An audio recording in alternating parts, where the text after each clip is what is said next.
Horse and buggy lies, so the story goes. Before the invention of the automobile, 1885, and the airplane, 1903, before the invention of trains and automobiles, animal power was the main form of travel. Horses, donkeys, and oxen pulled wagons, coaches, and buggies. The carriage era lasted only a little more than 300 years, from the late 17th century until the early 20th century. We are sold that horse and buggy were the primary vehicles to haul the stones and bricks from quarries to build the incredible edifices seen in this book, and construction of towers as tall as 47 stories were erected without any found engineering design plans, and had statues, lighting, and elegant detail by common workers who, in many cases in the West, had just arrived in those cities. Communications, telegraph, and telephone systems. Think of all the telephone poles, and then telephone poles that had to be strung throughout cities and countries. Yet, you will repeatedly see in the cities of Tartary that many communication poles were wireless and installed everywhere as early as the 1850s. Only in 1851 did railways start to use telegraphy. Prior to that, telegraph wires strung along the tracks were seen as a nuisance, occasionally sagging and causing accidents and even fatalities. First commercial telegraph line completed. The Magnetic Telegraph Company's lines ran from New York to Washington in 1846.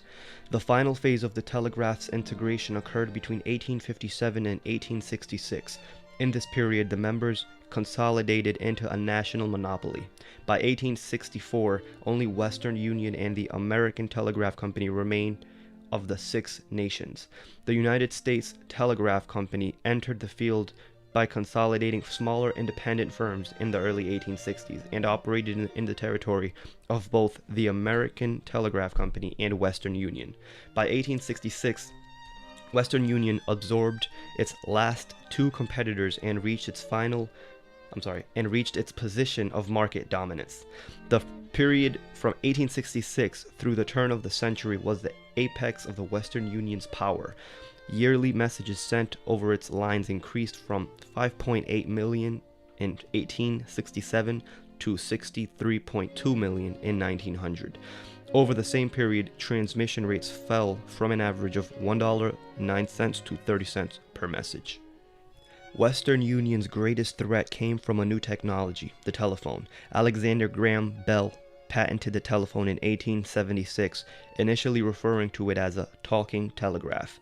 The telephone was used in the 1880s only for local calling, but with the development in the 1890s of long lines, the telephone offered increased competition to the telegraph. In 1900, local calls accounted for 97% of the telephone's business, and it was not until the 20th century that the telephone fully displaced the telegraph.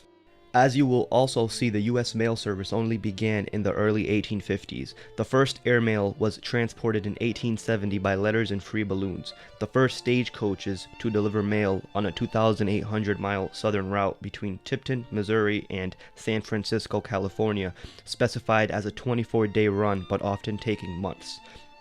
So how did all hundreds of world exhibitions and fairs communicate to set up and bring millions of people to their events from all around the world? The destruction caused by Hindenburg marked the surprising and sudden end of the balloon era. 2 years later, the Second World War began, aimed at destroying the threatening and magnificent German industrial park, redefining all geopolitical borders and killing and moving as many civilians as possible. Britain did not admit the idea that Germany supplanted the British-controlled economy in the colony they had founded under the name of the United States Virginia Corporation. For this, bankers funded the rise of the Hitler myth, a character represented by several actors, among them Kermit Roosevelt, the second child of Theodore Roosevelt, Cecil Rhodes. It is said that his story is written by the victors, and you will find yourself repeating over and over as you pursue this, saying to yourself, wow, I was never taught any of this.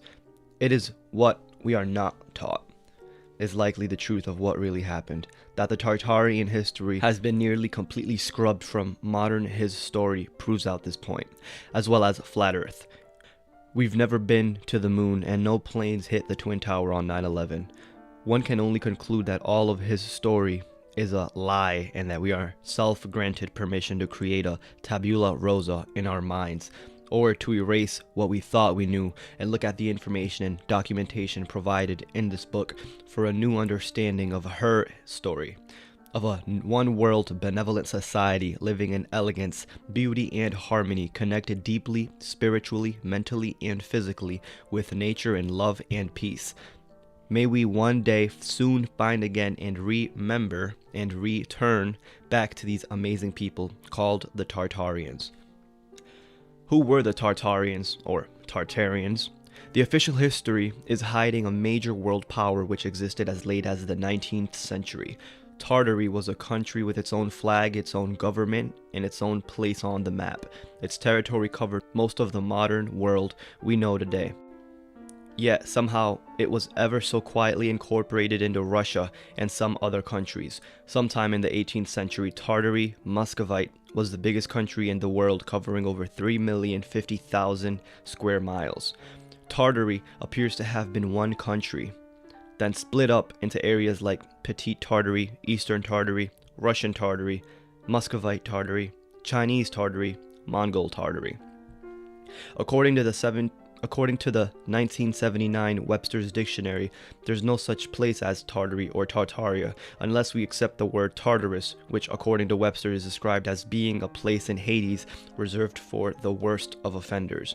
Webster had to admit that tartar sauce was a thing, and also defines the word Tartar as a native or inhabitant of Tartary, but then adds a person of ill or violent temper, and one that proves to be unexpectedly formidable as alternative definitions. Once it gets to tartar on teeth causing decay, it becomes clear that there was a deliberate intent to remove Tartary from all his story. In Greek mythology,